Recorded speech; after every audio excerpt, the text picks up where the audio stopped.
انما يخشى الله من عباده العلماء۔ جرأت کا نام ہے دیوبند والے، عالی مقام ہے دیوبند والے۔ بسم اللہ الرحمن الرحیم، الحمد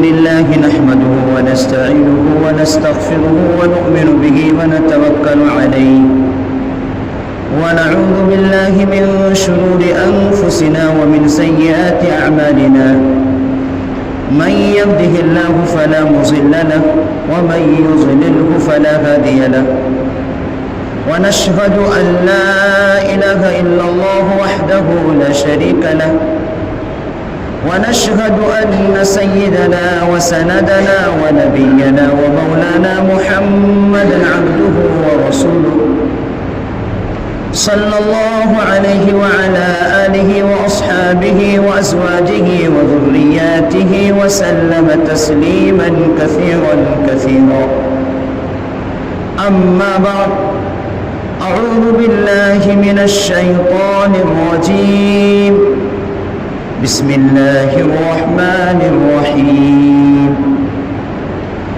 يا أيها الذين آمنوا كتب عليكم الصيام كما كتب على الذين من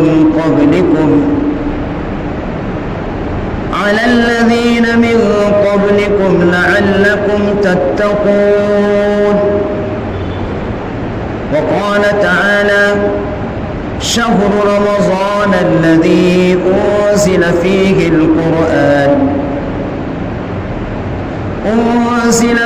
القرآن هدى للناس وبينات من الهدى والفرقان، صدق الله العلي العظيم۔ قال النبي صلى الله عليه وسلم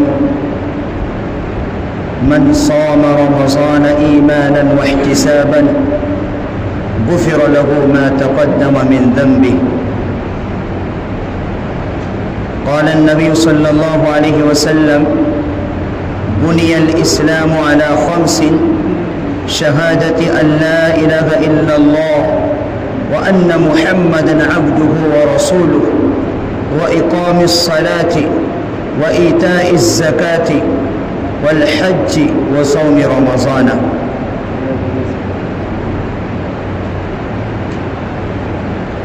اللہ تبارک و تعالی نے اس سال کے رمضان المبارک کا پہلا جمعہ ہمیں اور آپ کو نصیب فرمایا۔ اللہ تبارک و تعالی اب تک کیے ہوئے اعمال، ہمارے روزوں کو اور تراویح کی نمازوں کو اور ان میں پڑھی جانے والی قرآن پاک کی تلاوتوں کو قبول فرمائے۔ رمضان المبارک کا مہینہ بظاہر ان میں کوئی فرق نظر نہیں آتا کہ جیسے اور مہینے کہ اس میں سورج نکلتا ہے، وقت پر نکلتا ہے، وقت پر جا کر غروب ہو جاتا ہے، بظاہر تو کوئی فرق نظر نہیں آتا ہے، رات چلی جاتی ہے پھر دن نکلتا ہے، اور یہی نظام غیر رمضان میں بھی چلتا ہے۔ یہ زمین و آسمان سب اللہ کا بنایا ہوا ہے، اس کا نظام بھی اللہ کا بنایا ہوا ہے، سال کے 12 مہینے یہ بھی اللہ کے بنائے ہوئے ہیں، اور ہر مہینے کے 30 دن یہ سب اللہ کے بنائے ہوئے ہیں، اور بظاہر ان میں کوئی فرق نظر نہیں آتا ہے، لیکن جس چیز کی نسبت اللہ اپنی طرف کر لیتے ہیں اس چیز میں تقدس اور اس کی عظمت بڑھ جاتی ہے۔ کعبہ یہ بظاہر ایک پتھر کا گھر ہے، اس پر کوئی نقش و نگار نہیں ہے، لیکن جب اس گھر کی نسبت اللہ نے اپنی طرف کر دی کہ یہ میرا گھر ہے، تو اس کا تقدس، اس کی عظمت بڑھ گئی۔ حالانکہ دنیا کے اندر اس سے خوبصورت عمارتیں موجود ہیں، لیکن کروڑوں خربوں لوگوں کا دل جو دھڑکتا ہے کعبہ کی طرف، اس کے سامنے دنیا کی خوبصورت سے خوبصورت عمارت کی کوئی حیثیت نہیں۔ وہ صرف کیوں؟ وہ اس لیے کہ اس گھر کی نسبت اللہ نے اپنی طرف کر دی۔ بظاہر خوبصورتی میں کچھ بھی نہیں ہے، اسی طرح یہ مبارک مہینہ رمضان کا مہینہ بظاہر میں کوئی فرق نظر نہیں آتا اور مہینوں، لیکن چونکہ اس مہینے کی نسبت اللہ نے اپنے طرف کر لی کہ یہ میرا مہینہ ہے، اور فرما دیا شہر رمضان الذی انزل فیہ القرآن، یہ وہ مہینہ ہے جس میں قرآن پاک اتارا گیا ہے۔ جب اس کی نسبت ہو گئی تو اس کے تقدس، اس کا عظمت بڑھ گئی کہ قرآن کریم یہ اللہ تبارک و تعالیٰ کی آخری اور مقدس کتاب ہے۔ لوح محفوظ سے آسمان دنیا پر شب قدر میں اتارا، اور پھر آسمان دنیا سے 23 سال کے عرصے میں بقدر ضرورت تھوڑا تھوڑا یہ اتارا گیا۔ رمضان المبارک کا مہینہ علماء فرماتے ہیں کہ یہ ہماری تعلیم و تربیت کا مہینہ ہے، یہ ہمارے 11 مہینے کی ٹریننگ ہے۔ یہ روایتوں کے اندر آتا ہے کہ جو آدمی جمعے کا دن اچھا گزار لیتا ہے اس کے باقی اگلے جمعے تک اس کے اوقات صحیح گزرتے، اور جو آدمی رمضان المبارک کا مہینہ اچھی طرح گزار لیتا ہے اس کا پورا سال اچھا گزرتا ہے۔ یہ مبارک مہینہ اتنا اہم ہے کہ اس کا اثر ہماری پوری زندگی پر پڑتا ہے، پورے سال کی حالات پر پڑتا ہے۔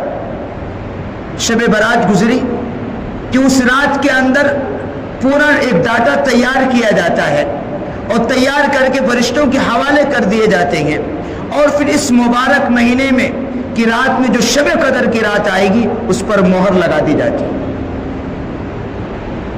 اور اسی کے مطابق فیصلے ہوتے رہیں گے، پورا سال کا نظام چلتا رہے۔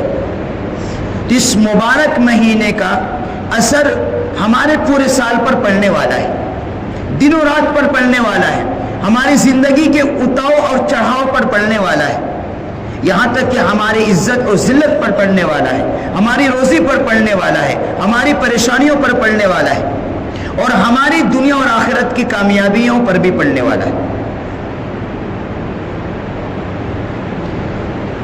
ہم لوگ بارہا سنتے ہیں اور یہ فضیلت آتی رہتی ہے کہ جب رمضان المبارک کا چاند نظر آتا ہے تو اللہ تبارک و تعالی سرکش شیاطین کو قید کر دیتے ہیں، وہ پورا مہینہ قید ہو جاتا ہے، اب وہ بندوں کو بہکا نہیں سکتے۔ عام طور پر انسان گناہ جو ہے شیطان اور نفس کے اثر سے کرتا ہے، تو اللہ کا کرم دیکھیے، ورنہ تقاضا تو یہ تھا کہ اس مبارک مہینے میں جہاں اللہ تبارک و تعالیٰ کی رحمت بارش کی طرح برستی ہے اور شیطان کو کھلا چھوڑ دیا جاتا تاکہ وہ اور بندوں کو بہکائے، لیکن اللہ کے کرم پر، اس کی رحم پر قربان جائیے کہ اس نے سرکش شیاطین کو قید کر دیے تاکہ اللہ کے بندوں کو وہ بہکاوے نہیں اور ہمارے لیے اعمال کرنا آسان ہو جائے۔ یہی وجہ ہے کہ رمضان المبارک کے مہینوں میں نمازی بڑھ جاتے ہیں، اچھے کام زیادہ کرنا آسان ہو جاتا ہے، اور قرآن کریم کی تلاوت بھی اتنی ہوتی ہے کہ پورے سال میں نہیں ہوتے۔ تھوڑی سی انسان صرف ہمت اور ارادہ کرتا ہے، اللہ تبارک و تعالیٰ اسے توفیق عطا فرما دیتے، ورنہ غیر رمضان میں انسان کو ایڑی کی چوٹی زور لگانی پڑتی۔ اللہ کے نبی نے فرمایا کہ یہ مہینہ صبر کا مہینہ ہے اور صبر کا بدلہ جنت ہے۔ صبر کا مفہوم عام طور پر ہمارے ذہنوں میں جو رہتا ہے، کوئی تکلیف پہنچ گئی وہ صبر کر لینا، یہ بھی ہے، لیکن شریعت مطہرہ کے اندر صبر کا مفہوم بہت وسیع ہے۔ طبیعت کے تقاضوں پر عمل نہ کر کے شریعت کے تقاضوں پر عمل کرنا، اس کا نام صبر ہے۔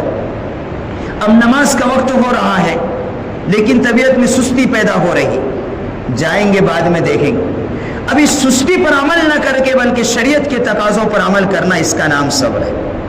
یہ آنکھ غلط دیکھنا چاہ رہی ہے لیکن اللہ رب العزت کا خوف کھا کر کہ کل قیامت میں جو اللہ تبارک و تعالیٰ نے جو ہمیں یہ نعمت عطا فرمائی ہے، یہ زمان نعمت ہے جو انسان کی کتنی بڑی یہ نعمت ہے اللہ کی دی، کہ کل قیامت میں اس کے بارے میں پوچھا جائے گا۔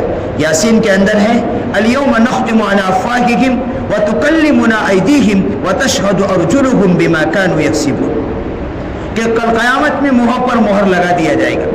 ہم دنیا کے اندر اپنی معافی ضمیر کو ادا کرنے کے لیے زبان کو استعمال کرتے ہیں، لیکن میدان حشر کے اندر جب یہ زبان فڑفڑائے گی تو اللہ اس پر مہر لگا دیں گے۔ مطلب یہ ہے کہ قوت گویائی ختم کر لی جائے گی۔ اليوم نختم على افواههم وتكلمنا ایدیہم وتشهد ارجلهم بما كانوا يكسبون. پھر کیا ہوگا؟ انسان کی یہ پیر یہ ران بولے گی، یہ بتائے گی، یہ گواہی دے گی کہ اس نے کتنے اچھے کام کیے ہیں اور کتنی برائیاں کی ہیں. یہ ہاتھ گواہی دیں گے، ہمارے خلاف گواہی دیں گے، اس نے کتنے اچھے کام کیے اور کتنے برے کام کیے، کتنے اللہ کی نافرمانیاں کی، کتنے ان ہاتھوں سے اللہ کے نبی صلی اللہ علیہ وسلم کی سنتوں کا جنازہ نکالا. یہ گواہی دیں گے. یہ آنکھ ہمارے خلاف گواہی دیں گے، یہ کان ہمارے خلاف گواہی دیں گے، یہ زبان ہمارے خلاف گواہی دیں گے. تو یہ نعمتیں ہیں. جو آنکھ غلط دیکھنا چاہتی ہے، انسان اللہ رب العزت کے سامنے جواب دہی کا استحضار کر کے جب ان نگاہوں کو نیچی کر لیتا ہے، اس کا نام صبر ہے. زبان غلط بولنا چاہتی ہے، جھوٹ بولنا چاہتی ہے، غیبت کرنا چاہتی ہے، لیکن اللہ کا خوف کھا کر وہ زبان کو محفوظ کر لیتا ہے، اس کا نام صبر ہے. تو صبر کہتے ہیں طبیعت کے تقاضوں پر عمل نہ کر کے شریعت کے تقاضوں پر عمل کر. ایک تو کوئی مصیبت آ گئی، کوئی پریشانی آ گئی، اس پر صبر کر لینا، یہ بھی ایک صبر ہے، لیکن صبر کا یہ مفہوم کافی نہیں ہے. تو یہ مہینہ صبر کا ہے. اس مہینے کے اندر صبر کی تلقین دی جا رہی ہے. جنت کی جو نعمتیں ملیں گی وہ بھی صبر کے بدلے ملیں گی. قرآن کہتا ہے وَجَزَاهُمْ بِمَا صَبَرُوا جَنَّةً وَحَرِيرًا. تمہارا صبر کا پیمانہ جتنا لبریز ہوگا، جتنا مضبوط ہوگا، اسی کے بقدر تمہیں جنت کے اندر نعمتیں ملیں گی. وَجَزَاهُمْ بِمَا صَبَرُوا جَنَّةً وَحَرِيرًا. تو اس سے معلوم ہوتا ہے کہ اللہ تبارک و تعالی ہماری اس مہینے کے اندر صبر کی ٹریننگ دے رہے ہیں. تلقین، یہ مزاج بنایا جا رہا ہے، یہ تربیت کی جا رہی ہے کہ اپنے اندر صبر کا مادہ پیدا کرو. روزہ رکھنے میں تکلیف ہو رہی ہے، صبر کرو. تراویح کی نماز پڑھنے میں ذرا تکلیف ہو رہی ہے، صبر کرو. اس کا بدلہ جنت ہے.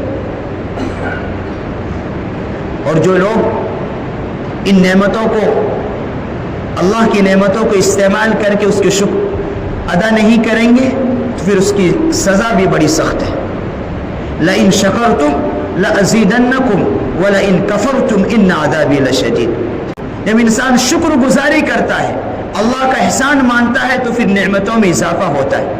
اور جب انسان اللہ کی ناشکری کرتا ہے، اتنا ناشکری اتنا بڑا جرم ہے. قرآن کہتا ہے ان عذابی لشدید. یہاں دو لفظ قرآن نے استعمال کی. انا قرآن کریم میں وہاں استعمال ہوا ہے جہاں بات کو مضبوط ثابت کرنا ہے، اور لشدید یہ بھی بات کو مضبوط پیدا کرنے کے لیے بولا جاتا ہے. تو اللہ تبارک و تعالیٰ اسی آیت کے اندر یہ دو تاکیدی لفظ استعمال کر رہے ہیں. ان عذابی لشدید، کہ میرا عذاب بڑی زبردست، بڑی سخت. ناشکری کا گناہ بڑا سخت ہوتا ہے. بنی اسرائیل کے اندر ایک آدمی تھا، شاید آپ نے یہ واقعہ سنا ہوگا، کہ اس کے پاس صرف ایک کپڑے تھے، لیکن اس نے اس ایک کپڑے کی بھی ناشکری کی. ایک زوردار ہوا چلی اور اس نے اس کے بدن سے وہ کپڑا بھی اڑا کر لے کر چلی گئی.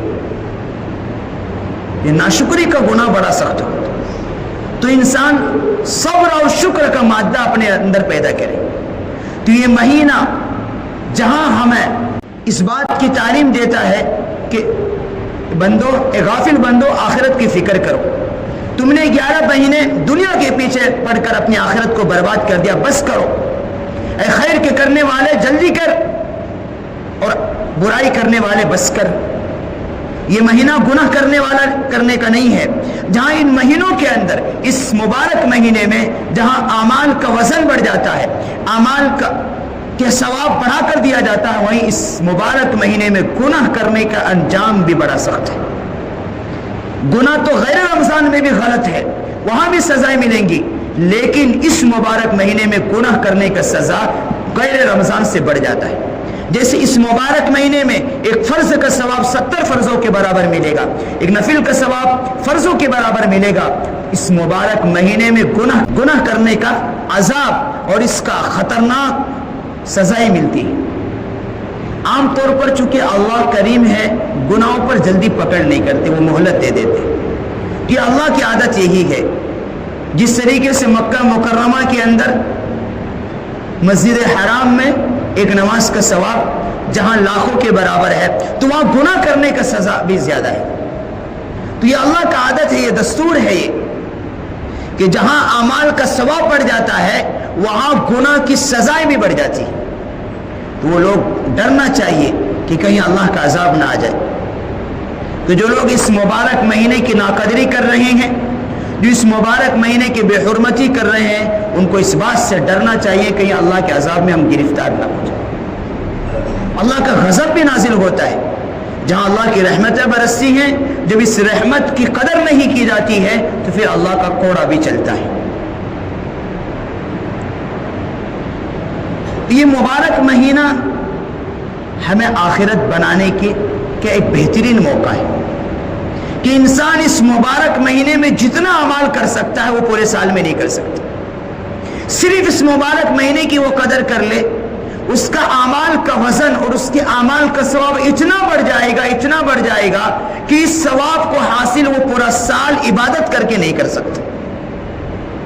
اب اندازہ لگائیے کہ ایک مہینے نہ معلوم 29 روزے نصیب ہو گئے، 30 روزے نصیب ہو، اللہ کو معلوم، لیکن اس 29 یا 30 دن کے اندر ہم اتنے اعمال کر کے اپنے اعمال کا وزن اور اس کا ثواب اتنا حاصل کر سکتے ہیں کہ پورے سال میں وہ نصیب نہیں ہو۔ اس سے اندازہ لگائیے کہ یہ کتنا مبارک مہینہ، اور یہ مبارک مہینہ صرف اور صرف اسی امت کو ملا ہے۔ پچھلے جتنی بھی امتیں آئی ہیں روزے سب میں فرض تھے لیکن پورا مہینہ نہیں تھا۔ تو اس کی قدر کرنی نہیں کرنی، وہ بہت سے جن کو کوئی عذر نہیں ہے، اللہ نے صحت بھی دے رکھی ہے، بیماری بھی نہیں ہے، پریشانی بھی نہیں ہے، اور اللہ نے کھاتا پیتا گھروں میں پیدا فرمایا ہے، لیکن بغیر عذر کے نہ وہ روزہ رکھ رہے ہیں نہ تراویح کی نماز۔ بہت سے ایسے ہمارے مسلمانوں اللہ نے فراوانی بھی دے رکھی ہے، اللہ نے صحت سے بھی نوازا ہے، لیکن پھر بھی ان نعمتوں کی ناشکری کر رہے ہیں۔ تو اللہ کے عذاب سے ڈرنا چاہیے۔ کب تک ہم دنیا کے اندر رہیں؟ دنیا ہمیشہ رہنے کی جگہ نہیں ہے۔ کتنے لوگوں کو ہم نے جنازے کی نماز پڑھا کر دفنا دیے، ایک دن ہمارا بھی وقت آئے گا کہ نماز پڑھا کر گڑھے میں ڈال دیا جائے گا۔ آدمی کو سوچنا چاہیے دنیا ہمیشہ رہنے کی جگہ نہیں، نہ کوئی رہا ہے نہ کوئی رہ سکتا ہے، صرف وہ اللہ کی ذات ہے۔ جب دنیا نہیں تھی جب بھی وہ اللہ تھا، اور جب دنیا نہیں رہے گی جب بھی وہ رہے گا۔ ہم تو دنیا کے اندر جانے کے لیے آئے اور آخرت کی تیاری کے لیے ہمیں بھیجا ہے، اور آخرت کی تیاری کے لیے سب سے بہتر مہینہ رمضان کا مہینہ ہے۔ سب اس لیے کہ رمضان سے بہتر کوئی وقت نہیں ہے، رمضان سے بہتر کوئی مہینہ نہیں ہے، اور ساری اللہ کی رحمت اور برکت سب رمضان کے مہینے میں اترتی ہے۔ اور اللہ تبارک و تعالیٰ کی طرف سے اللہ کے نبی صلی اللہ علیہ وسلم نے بھی یہ پیغام سنا دیا کہ روزے داروں کے لیے دریاؤں کے اندر رہنے والی مچھلیاں، فضاؤں میں اڑنے والے پرندے اور زمین کے اندر رہنے والے کیڑے مکوڑے سب روزے دار کے لیے دعائیں مغفرت کرتے، اور اللہ تبارک و تعالیٰ فرشتوں کو کہہ دیتے ہیں جاؤ تم اپنی اپنی عبادتیں چھوڑو اور میرے روزے دار بندے اور بندیوں کی دعاؤں پر آمین کہو۔ عرش کے فرشتوں کو بھی ہٹا دیا جاتا ہے ڈیوٹی سے کہ جاؤ تم بھی میرے روزے دار بندے اور بندیوں کی دعاؤں پر آمین کہو۔ کہ وہ لوگ جو روزہ نہیں رکھ رہے ہیں وہ فرشتوں کی آمین سے محروم ہو رہے ہیں۔ اور افطار کے وقت جو روزے دار کو افطار کرنے میں جو مزہ آتا ہے، جو لذت آتی ہے، وہ غیر روزے دار کو نہیں آ سکتی۔ واقعتاً جو لوگ روزے دار ہیں ان کو افطار کے وقت افطار کرنے میں جو لذتیں ملتی ہے وہ جو روزہ نہیں ہے اس کو وہ لذت میسر نہیں ہوتی۔ اور افطار کے وقت حدیث کے اندر آتا ہے کہ اللہ تبارک و تعالیٰ دعائیں قبول کرتا ہے کہ سامنے کھانا ہے، لذیذ کھانا رکھا ہوا ہے، فروٹ رکھے ہوئے ہیں، لیکن صرف بندہ اپنے رب کی محبت میں اپنے رب کے حکم کو ادا کرنے کے لیے وہ ایک سیکنڈ پہلے کھاتا نہیں۔ بہترین شربت رکھا ہوا ہے، پاس میں رکھا ہوا ہے، لیکن صرف اللہ کی محبت میں اللہ کے حکم کو پورا کرنے کے لیے نہیں کھاتا، نہیں پیتا۔ تو اللہ کو یہ ادا بہت پسند ہے، اور اس وقت یہ ہاتھ جب اٹھتا ہے اللہ کے دربار میں اللہ کو شرم آتی ہے کہ میرا بھوکا پیاسا بندہ یا بندی میرے دربار میں ہاتھ اٹھائے اور میں اس کی دعاؤں کو رد کر دوں، ایسا نہیں ہو سکتا۔ اللہ تبارک و تعالیٰ روزے داروں کی دعاؤں کو قبول کرتا ہے، اس لیے اس وقت دعائیں مانگنے کے اہتمام کرنا چاہیے۔ وہ غفلت کا وقت میں گزارنا بڑی محرومی کا سبب ہے۔ اس وقت دعائیں مانگنے، دعائیں نہیں مانگ سکتے، کچھ نہ کچھ خیر کے کام میں، ذکر میں، قرآن کی تلاوت میں لگا رہے۔ کہتے ہیں ذکر کرنے والے اور قرآن کی تلاوت کرنے والے اگر ان کی دعاؤں کو اگر وقت نہیں ملتا تو دعا مانگنے والے سے زیادہ ملتا ہے ان کو۔ کوئی قرآن کریم کی تلاوت کر رہا ہے، اللہ کا ذکر کر رہا ہے، اس کی وجہ سے اسے دعا مانگنے کا وقت نہیں مل رہا ہے تو دعا مانگنے والے سے زیادہ اس کو نصیب ہوتا ہے۔ تو ہمیں اس وقت میں کسی نہ کسی عبادت میں اپنے آپ کو لگا دینا چاہیے۔ دعا میں لگا دے، اللہ کے ذکر میں لگا دے، تسبیحات میں لگا دے یا قرآن کریم کی تلاوت میں لگا دے، تاکہ اللہ تبارک و تعالیٰ کہ یہاں اس کا اجر ہمیں ملے۔ پہلی امتوں پر روزے فرض تھے لیکن ان کے لیے مشکل بھی بہت تھا۔ کچھ حکم جب شروع میں روزہ تھا تو رات کا بھی تھا، بعد میں اس کو تخفیف کیا گیا۔ اس کی صورت یہ ہوتی تھی، مثال کے طور پر غروب ہونے کے بعد، سورج غروب ہونے کے بعد اگر کوئی آدمی ایک نیند مار لیا، نیند سے اٹھتے ہی فوراً روزہ اسٹارٹ ہو جاتا تو کتنا مشکل تھا۔ تو اللہ تبارک و تعالیٰ نے اس امت پر رحم فرمایا کہ یہ مشکل کو ہٹا دیا، صرف دن کو وہ بھی چند گھنٹوں کے، اور اس پر بڑا اجر دینے کا وعدہ کیا۔ جنت کے اندر ایک دروازہ ہے ریان، اس دروازے سے صرف اور صرف روزے دار داخل ہو، غیر روزے دار اس سے اس کی انٹری نہیں ہوگی۔ ریان یہ صرف روزے دار کے لیے مخصوص ہے کہ اس ریان دروازے سے، جو جنت کے دروازے کا ایک نام ہے، جنت کے 8 دروازے ہیں، ان میں سے ایک دروازہ ہے ریان جو صرف اور صرف روزے داروں کے لیے مخصوص ہے۔ روزے دار مرد اور عورت اس دروازے سے شان کے ساتھ جنت کے اندر جائیں گے۔ تو جو لوگ روزہ نہیں رکھنے ان کی کہاں ہوگی؟ انٹری بند ہو جائے گی، اس سے جائے گا تو نہیں۔ جیسے آج ویزا نہیں ہو، اگر ہمیں کہیں باہر کنٹری کے اندر جانا ہے تو جس ملک میں آپ جا رہے ہیں وہاں کا ویزا ہونا ضروری ہے، نہیں ہوگا تو آپ کو انٹری نہیں ملے گی اندر۔ تو اسی طریقے سے جس کے نام اعمال میں روزے ہوں گے تو وہ ریان دروازے سے جنت کے اندر جائے گا، اور جس کے پاس یہ ویزا نہیں ہوگا نہیں ملے گی انٹری۔ جنت کا جو دروان ہے رضوان اسے روک دے گا، وہاں تمہاری انٹری، تمہارے پاس اس کا ویزا نہیں ہے، ٹکٹ بھی نہیں ہے، پہلے ٹکٹ تمہیں موقع دیا گیا تھا اور تمہارے پاس کیپیسٹی بھی دی گئی تھی، تم نے وہ حاصل کر کے لائے نہیں ویزا، تو اب اس سے تمہاری انٹری نہیں۔ تو وہ لوگ جو لوگ روزہ نہیں رکھ رہے ہیں وہ کتنی نعمتوں سے محروم ہو رہے ہیں، فرشتوں کی دعاؤں سے محروم ہو رہے ہیں، وہ جنت کی نعمتوں سے محروم ہو رہے ہیں، اور اپنے آپ کو یوں کہا جائے کہ وہ خود بخود جہنم میں جانے کا راستہ آسان کر رہے ہیں، جس کو کوئی عذر نہیں ہے۔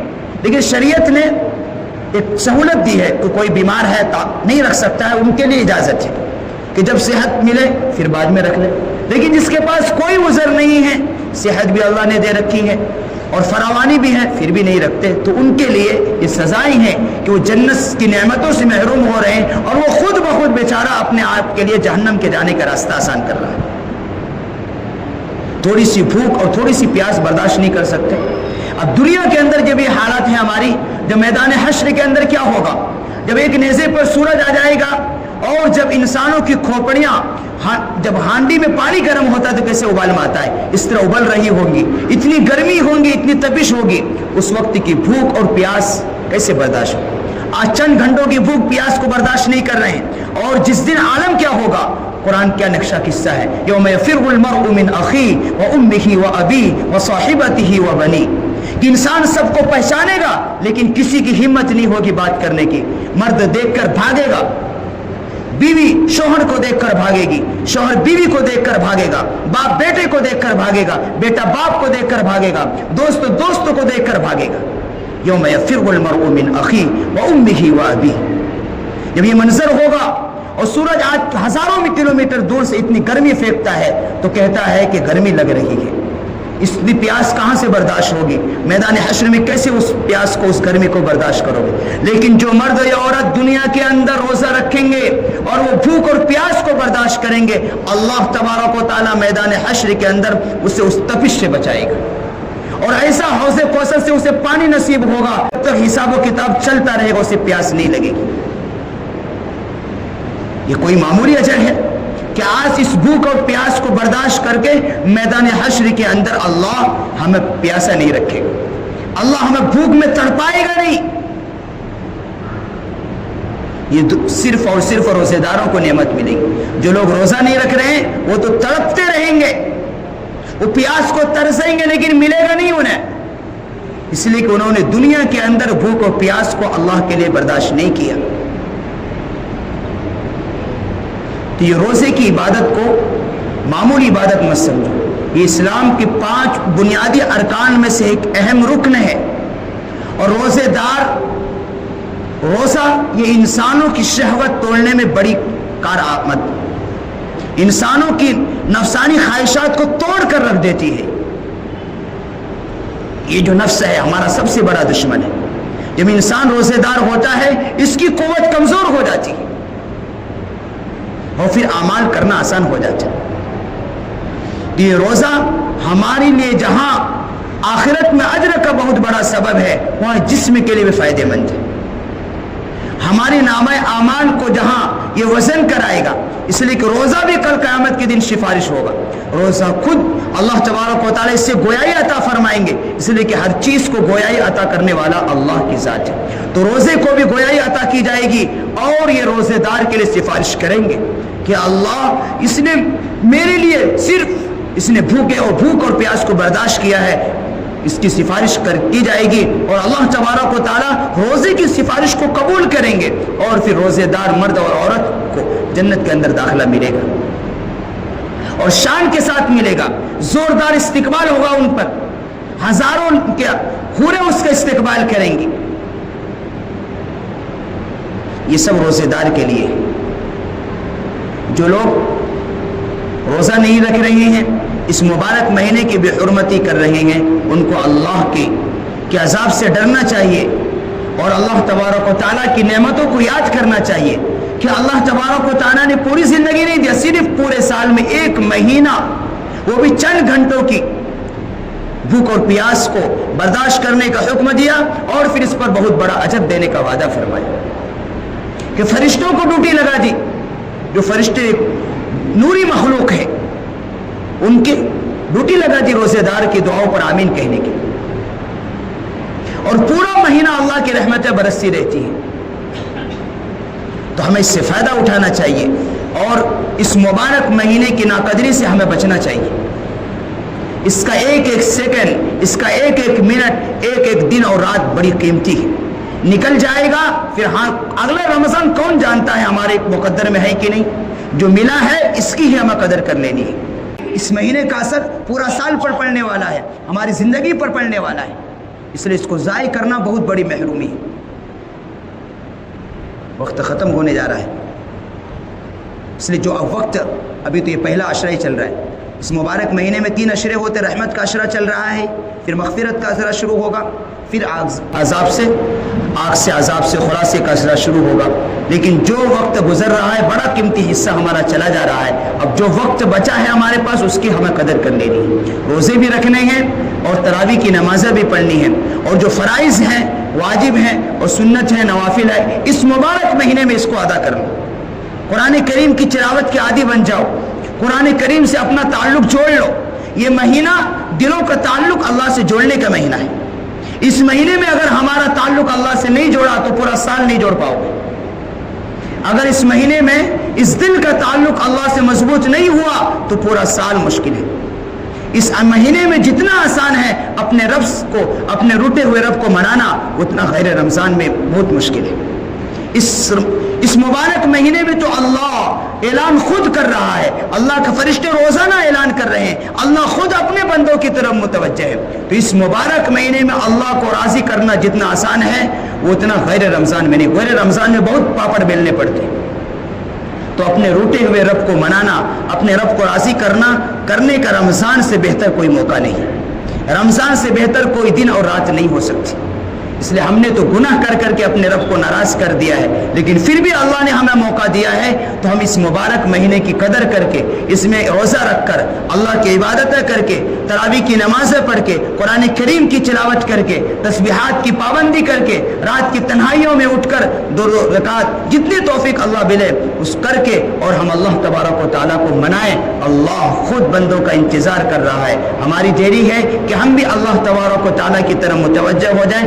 اللہ تبارک و تعالیٰ ہم سب کے لیے اس مبارک مہینے کو رحمتوں والا، برکتوں والا اور عافیتوں والا بنائے، اور اللہ تبارک و تعالیٰ ہمارے نام اعمال سے گناہوں کو پاک فرمائے، اور اس مبارک مہینے کی جتنی راتیں اور جتنے دن بچ گئے ہیں اس کو ہمیں پوری قدردانی کرنے کی توفیق عطا فرمائے۔ اس مبارک مہینے کی 1 منٹ 1 سیکنڈ کی ہمیں قدر کرنے کی توفیق عطا فرمائے۔ وآخر دعوانا الحمدللہ رب العالمین۔